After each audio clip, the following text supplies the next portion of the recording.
Istri saya sedang hamil. Semoga Allah berikan kemuliaan kepada Anda dan istri, serta keluarga. Amin. Istri antum hamil semua. Alhamdulillah, insyaallah. Adakah amalan khusus agar mendapat anak saleh soleha? Mohon penjelasan tentang tradisi 4 bulanan, 7 bulanan, akikah dan marhaban. Tapi saya mau singkat saja gini. Ada amalan di Quran bagi orang tua. Kalau saya sebut orang tua, artinya berlaku untuk calon ayah dan calon ibunya. Yang diamalkan dalam fase-fase kehamilan. Contoh, Quran surah ke-7 ayat 189. Kemudian selanjutnya langsung dipraktekkan di masanya Imran. Imran itu dari keluarga Nabi Zakaria. Zakaria senasab dengan Nabi Yusuf. Nabi Yusuf anaknya Nabi Yakub. Nabi Yakub anaknya Nabi Ishak. Nabi Ishak anaknya Nabi Ibrahim alaihissalam. Imran menikah dengan Hannah. Hannah kemudian mengandung. Dan diabadikan kisahnya di Quran surah ketiga dengan namanya keluarga Imran, Ali Imran, ayat 35-37. Itu contoh amalannya. Baik, teorinya. 1.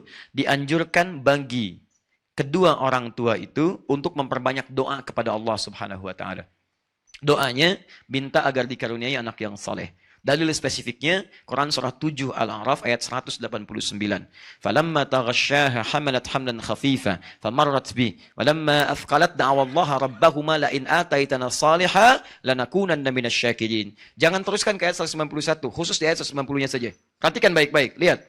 Tatkala suami istri mulai bercampur, istri mulai mengandung, kandungan lemah sampai kandungan berat, sulit luar biasa. Di masa-masa itulah perbanyak doa kepada Allah. Apa doanya? Silahkan umum, cuman kalimatnya minta agar yang terakhir anak yang soleh. Dengan kalimat Anda. Misal, suami bermohon pada Allah dalam keheningan malam. Duhai Allah, di balik rasa sakit yang dirasakan oleh istri saya, ya Allah, dalam perjuangannya, mohon ya Rabb, ganti setiap sakitnya dengan lahirnya anak yang saleh dan salehah. Saya sangat bersyukur kalau Engkau kabulkan. Istri berdoa, ya Allah, saya ridho, saya ikhlas menanggung semua rasa sakit ini. Berjuang demi amanah-Mu, ya Rabb. Tapi saya mohon, ya Allah, ganti setiap sakit yang saya alami. Setiap resah yang saya rasakan, mohon ganti dengan lahirnya anak yang saleh. Saya sangat bersyukur jika Engkau kabulkan itu. Dan doa perempuan yang tengah mengandung itu akan cepat sekali sampai kepada arsy dan dijawab oleh Allah Subhanahu wa taala. Boleh Anda berdoa langsung bernazar sekaligus dalam kebaikan. Seperti contohnya Hannah. Hannah menginginkan anaknya menjadi hamba yang dekat dengan Allah. Jadi kalau sekarang misal ahli tafsir, ahli hadis, yang ini tidak. Langsung jadi abidah, hamba dekat dengan Allah. Contoh Quran surah 3 ayat 35, paling kiri pertengahan. Idh qalat imra'atu Imran rabbi inni nadhartu laka ma fi batni muharraran fataqabbal minni. Ingatlah, ingat itu artinya pelajari, pahami, ikuti kalau itu baik. Silahkan ingat, pelajari, pahami, ikuti kalau baik tentang kisah istrinya Imran. Kalau disebutkan dalam Quran kisah seseorang, tidak disebutkan nama lengkap ya kejadiannya kapan, artinya kisah itu bisa berulang di masa depan. Ingatlah, pelajari, pahami, ikuti tentang istrinya Imran yang ketika mengandung, dia bernazar kepada Allah dengan kandungannya. Ya Allah, saya bernazar dengan bayi yang dikandung ini. Mohon ya Allah, terima nazar saya. Jadikan anak ini anak yang saleh. Saya nazarkan hanya untuk ibadah saja kepadamu, bukan urusan yang lain. Saya nazarkan untuk urusan agama saja, tidak urusan yang lain. Maka apa yang terjadi? Mohon. Maka diterima oleh Allah Subhanahu wa taala. Ketika lahir, diterima doanya. Bahkan ketika lahir berdoa lagi, diberi nama yang baik. Wa inni samaituha Maryam wa inni u'idzuha bika wa dzurriyyataha minasyaitonir rajim. Poinnya adalah di dua ayat ini Quran mengisyaratkan perbanyak doa kepada Allah. 3. Quran kita ambil surah ke-2 Al-Baqarah ayat 172. Singkatnya, awas, hati-hati. Hati-hati betul dengan kalimat ini. Tolong maaf ya, tolong ayah-ayah, calon ayah ketika istri sedang mengandung, juga nanti setelah melahirkan, saya bicara dengan tahap kandungan dulu, jangan sekali-kali membawa yang haram ke dalam rumah sampai dikonsumsi oleh istri Anda yang tengah mengandung. Karena bahayanya luar biasa. Begitu Anda dapatkan yang haram, dari hasil yang tidak baik, hasil sogokan, hasil penipuan, hasil riba, hasil macam-macam, dimasak jadi makanan, ditelan kemudian oleh istri Anda, masuk ke dalam makanan yang diserap oleh janin anak Anda. Itu yang berbahaya. Maka ketika masuk ke situ, ada larangan yang sangat berbahaya di situ. Maka turunlah ayat-ayat meminta para ayah untuk mencari nafkah yang halal. Ya ayyuhalladzina amanu kulu min thayyibati ma razaqnakum. Hei orang-orang beriman, sepanjang Anda mengaku beriman, cari yang halal, cari yang baik-baik. Kalau kamu sudah sediakan yang baik, kenapa kamu pilih yang tidak baik? Kamu bisa pilih yang halal, kenapa yang haram? Toh kamu itu ketika hidup tidak akan kehilangan rezeki, jangan takut kehilangan. Dicari yang halal, dapatnya segitu berkah. Cari yang haram, dapatnya segitu juga. Ingat, rezeki Anda tidak akan tertukar, hanya putri yang ditukar. Ingat, menteri yang tertukar. Rizki tidak. Kalau jatah Anda sampai meninggal 1 miliar, sampai wafat 1 miliar nggak akan tertukar. Anda cari yang haram dapatnya 1 miliar. Anda cari yang halal dapatnya 1 miliar. Kalau bisa dengan cari yang halal, kenapa cari yang haram? Kenapa? Kalau bisa dapatkan dengan cara yang taat, kenapa bermaksiat?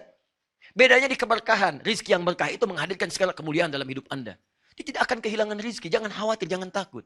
Datangi yang halal. Masuk konsisten di dalamnya. Baik, teman-teman. Ini poinnya. Begitu Anda coba-coba mengambil itu semua, maka apa yang terjadi? Anda sedang memandang bara neraka dalam perut istri Anda plus dalam janin anak Anda. Maka yang lahir akan sesuatu yang luar biasa. Kata Nabi, hati-hati.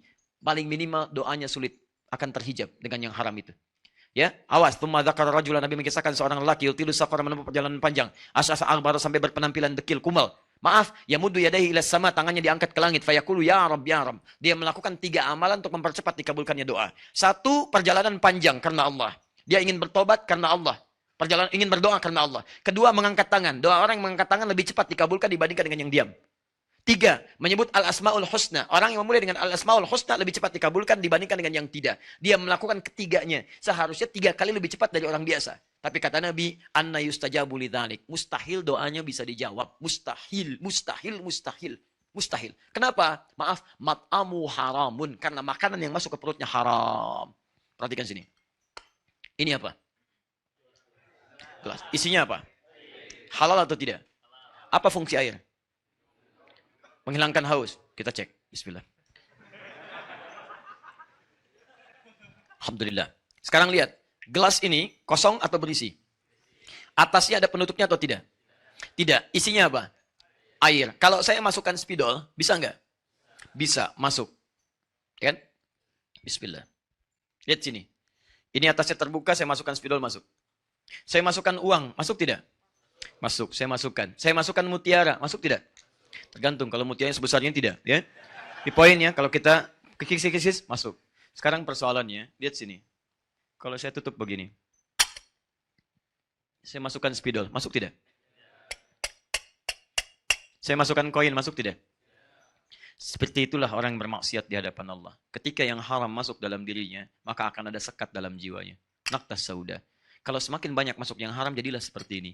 Bukan Allah tidak mengabulkan doanya. Jadi begitu diberikan mantul, mantul, mantul, mantul. Yang paling bahaya, kalau yang haram masuk kemudian menyebar dengan darah, jadi daging. Masuk ke telinga, turun Quran surah 6 ayat ke-25. Wa fi adhanihim waqra. Di telinga ada sumbatan seperti ini. Akhirnya apa yang terjadi? Begitu adzan berkumandang Allahu Akbar, balik mental. Gak bisa. Karena maksiat menutup pintu telinganya. Bahaya. As-salatu khairum minan naum. Berubah. An-naumu khairum minas salah. Tidur. Tidur. Padahal rumah dia samping masjid. Speaker ke sini ke rumah dia. Gak bisa. Gak bisa. Tapi yang haram, karena haram ketemu haram, nyambung. Konser musik, ada maksiatnya, ada jogetnya. Wah, 10 juta dibeli, tiketnya habis. Samping rumah, majlis taklim. Gratis. Ustaznya datang sendiri, nulis sendiri, ngapus sendiri, direkam. Ada sarapan paginya, gak datang. Susah. Samping rumah, susah. Kenapa? Karena perangkat hidupnya itu nyambung dengan yang sejenis, frekuensinya sama. Maksiat ketemu maksiat, taat ketemu taat. Karena itu kalau Anda jadi orang baik, Anda nggak akan nyambung pada maksiat. Nggak akan nyambung. Kata-kata Anda pasti baik. Ke tempat yang tidak baik nggak akan melangkah. Tapi kalau Anda jadi orang yang tidak baik, mudah mengeluarkan yang tidak baik. Kalau Anda mudah mengeluarkan yang tidak baik, cek apakah ada maksiat atau yang haram dalam diri Anda. Di setiap ayah membawa yang haram masuk ke janin istri, ke perut ibunya, istrinya, ke janin dikonsumsi itu yang paling bahaya. 4, terakhir. Ini tolong maksimalkan amalan keempat ini khususnya saat usia kandungan 4 bulan. Karena usia kandungan 4 bulan itulah roh mulai ditiupkan. Di sebelum 4 bulan roh belum ada. Saat 4 bulan roh ditiupkan. Apa dalilnya? Hadis Al-Arba'in aja paling cepat. Al-Arba'in karang Imam An-Nawawi, nomor hadis yang keempat. Riwayat Abdullah bin Mas'ud radhiyallahu taala anhu. Paling kanan paling kiri sebelah atas. Ya ada kitab Al-Wafi halaman 59, buka itu dengan syarahnya. Baik, singkatnya lihat, inna ahadakum yujma'u fi batni ummihi arba'ina yawman nutfah. Setiap kalian dihimpun di perut ibundanya 40 hari pertama berbentuk nutfah. Pancaran spermatozoa dengan ovum. Sperma nyatu dengan ovum nyatu jadi satu, baru berproses. Tsumma yakunu mithla dzalika 'alaqah. 40 hari kedua jadi 'alaqah, nempel di zigot di dinding rahim. Tsumma yakunu mithla dzalika mudghah. 40 hari ketiga usia 4 bulan, 120 hari berbentuk mudghah, keratan daging yang mulai berbentuk. Thumma yursalu ilaihil malak, diutus seorang malaikat, fayanfukhu fihi ruh, ditiupkan ruh. Di usia 4 bulan roh mulai ditiupkan. Seorang yang tengah mengandung dalam usia 4 bulan, hati-hati. Ingat, Seorang yang telah mengandung, artinya perempuan dengan rahimnya, bukan laki-laki yang sewa rahim. Hati-hati. Nah, dia mengandung dalam usia 4 bulan, maka roh ditiupkan, ada roh di dalam kandungannya. Sudah masuk. Nah, kalau roh sudah masuk ini, maka sepakat para ulama, kedua orang tua ini mesti memperbanyak amal soleh. Karena setiap kegiatan yang soleh yang dikerjakan oleh ayah, khususnya ibunya, itu akan berdampak langsung kepada janinnya. Dan hebatnya, itu sudah diteliti oleh para dokter, termasuk dokter-dokter dari kalangan non-muslim. Saya coba konfirmasikan ini ketika mengandung istri saya. Ya, ketika mengandung istri saya anak yang pertama. Datang kami ke dokter kandungan muslimah. Ketika datang, langsung mengatakan, ya Pak, ini sudah ada penelitian Pak, dari dokter-dokter se-Asia, muslim. Menyimpulkan bahwa ketika ayah ibunya banyak berbuat amal soleh, itu langsung berpengaruh pada posisi janin di dalamnya. Bahkan di Malaysia pernah langsung, kalau kita mungkin di kayak USG gitu ya, seperti itu, dan dibacakan Quran.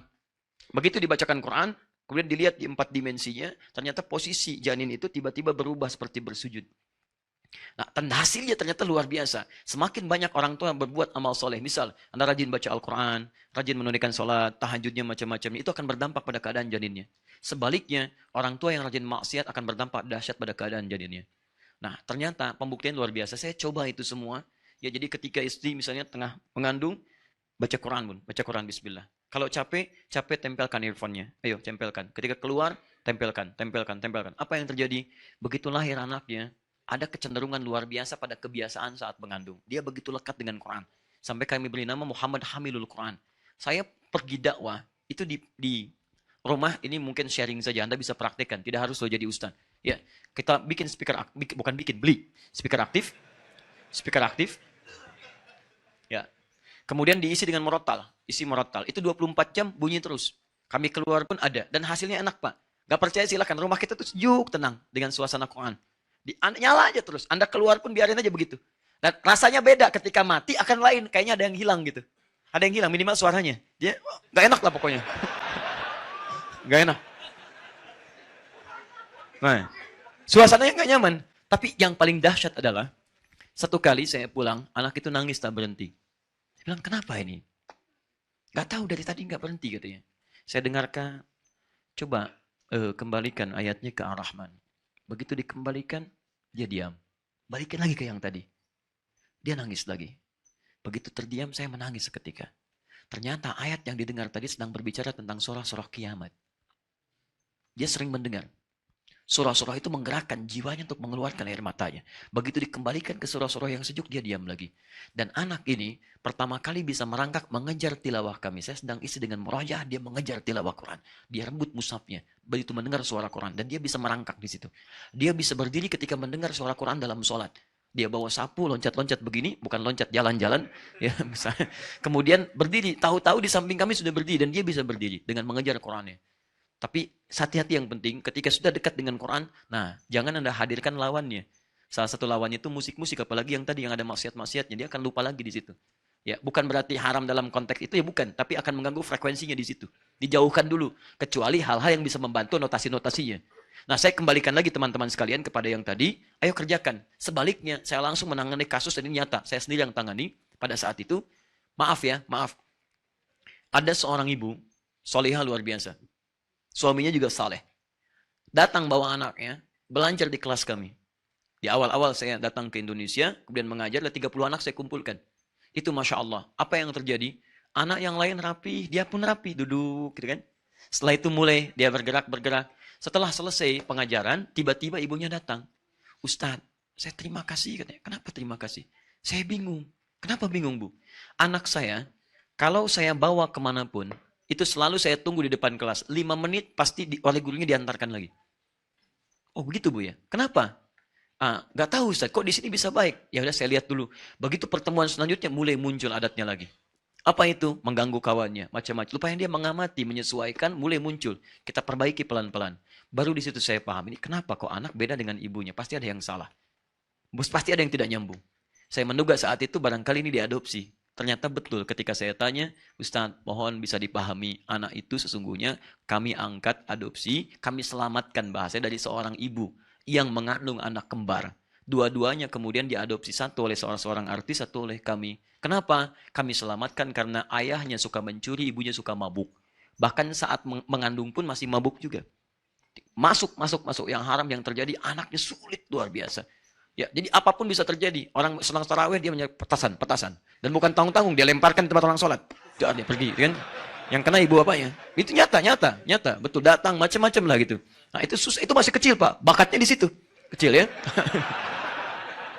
Nah, itu yang kita arahkan tuh. Ya, kita arahkan pelan-pelan. Tapi itu tidak mudah mengeluarkannya karena yang haram mesti dikeluarkan lagi. Keluarkan, masuk yang halal, yang baik. Dan itu tidak mudah. Begitu masuk yang baiknya, haram mulai keluar, nah pelan-pelan dia mulai berubah. Disitulah teman-teman sekalian, jadi itu diantara amalan-amalannya. Nah, orang tua kita dulu sangat singkat. Hei, kalau kamu mau anaknya laki-laki nanti lahir misalnya baik, baca surat Yusuf. Kalau perempuan soleha baca surat. Nah, yang dimaksud baca itu, kalau bahasa orang tua kita pelajari, bukan cuma dibaca. Pelajari surat Yusuf, bagaimana Nabi Yakub merawat Yusuf, memperhatikannya, kemudian memberikan hal yang luar biasa kebutuhannya. Nanti kalau lahiran laki-laki, rawatlah seperti Yakub merawat Yusuf. Jadilah kemudian anaknya akan seperti itu, nilai kebaikannya, walaupun tidak jadi Nabi. Kalaupun Anda nanti lahir perempuan, rawat seperti Bapak Ibu Maryam, merawat Maryam. Baca surat Maryam. Bagaimana kasih sayang Bapak Ibu kepada Maryam. Bagaimana Maryam dititipkan pada seorang guru yang saleh. Bagaimana Maryam dibuatkan rumah tempat yang bagus menjadi mihrab. Itu yang dilakukan. Nah, kita tuh salah paham. Ya, yang dibaca itu saat kandungan bukan dipelajari, dibaca. Gitu kan? Anda kalau cuma baca nggak paham, sampai kiamat kurang 2 hari nggak akan jadi. Akan begitu aja. Loh, kok saya baca Yusuf yang keluar Maryam? Misalnya kan? Nah, itu bukan itu maksudnya. Itu jadi salah paham di situ. Ya, maksudnya adalah pelajari itu supaya saat nanti lahir apapun jenis kelaminnya maslahat buat Anda. Anda tinggal mendidik sesuai dengan konteks suratnya. Jelas sampai sini?